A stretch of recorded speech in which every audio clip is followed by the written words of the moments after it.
Bonjour à tous, on se retrouve aujourd'hui dans cette nouvelle vidéo où je vais vous parler Tuvalu. Et oui, vous les aviez vus sur Facebook, sur Instagram, vous m'avez demandé que je vous explique comment je les utilisais. J'avais évidemment fait quelques stories sur Instagram, mais vous êtes quand même encore assez nombreux à me poser des questions, donc je me suis dit pourquoi pas faire une vidéo complète à ce sujet. Je vous avoue que j'aurai plus facile de vous envoyer le lien de cette vidéo lorsque vous me poserez la question. C'est parti!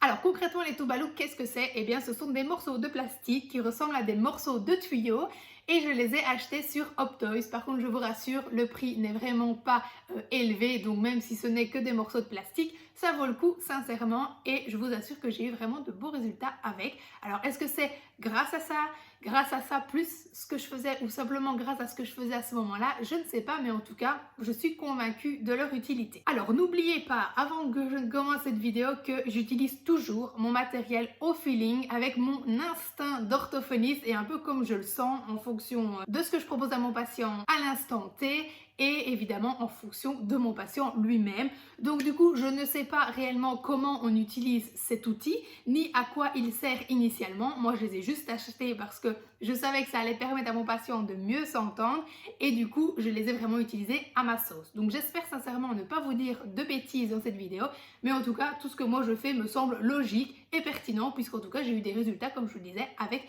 différents patients et qui présentaient différentes pathologies. Alors, pour commencer, avec qui je vais utiliser ce type d'outils? Je vais évidemment les utiliser en cas de surdité, peu importe l'origine de la surdité, qu'elle soit bilatérale ou pas. Je vais également les utiliser dans le cadre de troubles phonologiques et également dans tout ce qui est langage oral global, vraiment chez les petits avec peu ou pas de langage. Je les utilise aussi avec des patients qui ont évidemment un trouble au niveau de la boucle audio-phonologique et je les associe avec un autre outil, mais ça je vous en reparlerai juste après. Donc concrètement, je les utilise moi bilatéralement, donc je vais vraiment travailler les deux côtés de l'oreille en même temps, sauf en cas de surdité évidemment unilatérale. Je vais vraiment essayer d'aller stimuler l'oreille qui est moins efficace pour vraiment la rendre plus performante, en tout cas espérer la rendre plus performante, ou que le patient puisse, grâce à l'outil et à une meilleure audition du côté touché, qu'il puisse du coup mieux assimiler certains mots, mieux les articuler, mieux les prononcer, mieux conscientiser sa voix, ses erreurs, etc. etc. Parce qu'effectivement, les Tuvalu vont vous permettre en fait de vous entendre plus fort. Donc vraiment, si vous les mettez, c'est un peu comme un téléphone.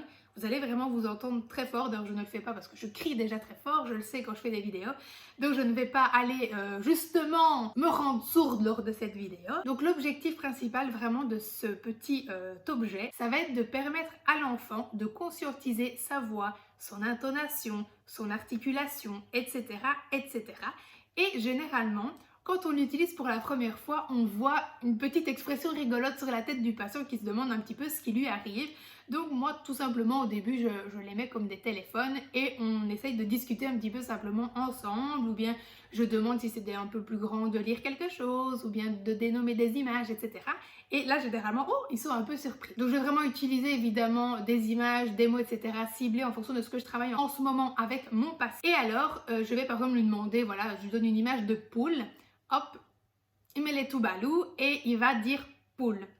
Ensuite, je vais les placer derrière. Je ne sais pas du tout si on peut faire ça à la base, mais pour moi, en tout cas, je l'utilise et ça fonctionne.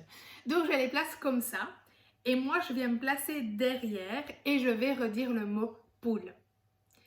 Ensuite, le patient va redire poule et je vais faire ça jusqu'à ce qu'il se rende compte que sa production n'est pas la même que la mienne.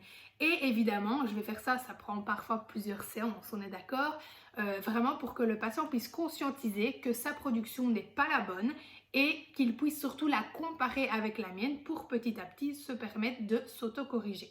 Donc évidemment, ça c'est surtout avec les enfants qui ont des problèmes au niveau de la boucle audio-phonatoire. Et je pense notamment à un de mes petits patients qui a fait des progrès spectaculaires et qui maintenant est capable de s'auto-corriger lorsqu'il réalise de mauvaises productions. Donc j'ai énormément travaillé avec lui, avec les Tuvalu et aussi avec des enregistrements. Donc c'est-à-dire que pendant la séance, j'enregistrais ses productions et je lui faisais réécouter. J'ai fait ça dans un second temps en fait sans avoir spécialement ma production à moi parce qu'à partir du moment où il a réussi à conscientiser que sa production n'était pas la même que la mienne, après on a vraiment travaillé uniquement sur ses productions.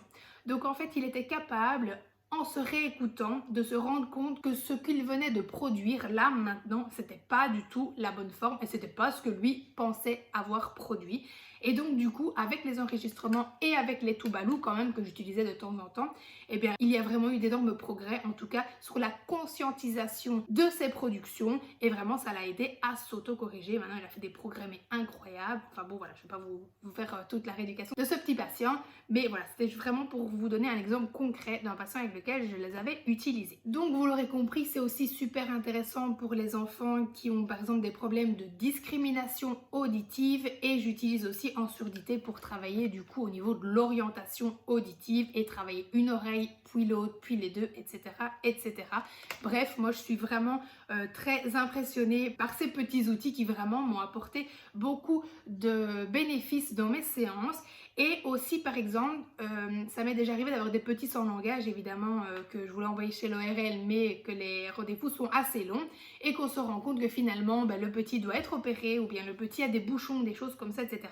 Et finalement de travailler avec les Tuvalu, ça m'a permis de continuer de travailler finalement de manière assez efficace en attendant la possible opération ou le débouchage des oreilles, etc., etc. Une autre petite utilité évidemment de ce Tuvalu, et puis après j'aurai déjà terminé cette vidéo, j'espère sincèrement que je n'aurai rien oublié et qu'elle vous sera quand même utile, c'est pour les enfants qui ont vraiment énormément de mal avec la subvocalisation, donc qui ne savent pas lire dans leur tête. Je parle notamment à l'école surtout, puisque évidemment au cabinet c'est beaucoup plus facile de faire lire les enfants à haute voix. Et bien c'est un outil qu'ils pourraient utiliser à l'école évidemment avec autorisation en lecture chuchotée, donc comme ça pendant qu'ils lisent un texte ils chuchotent, mais grâce à ça, ils vont s'entendre beaucoup plus fort et ça pourra évidemment leur éviter de se mettre en difficulté ou en tout cas d'avoir vraiment une très mauvaise compréhension du texte parce qu'ils n'arrivent pas à subvocaliser ou que c'est vraiment quelque chose qui ne leur convient plus. En tout cas, sachez que moi, je les utilise et que je les teste avec pratiquement tous mes patients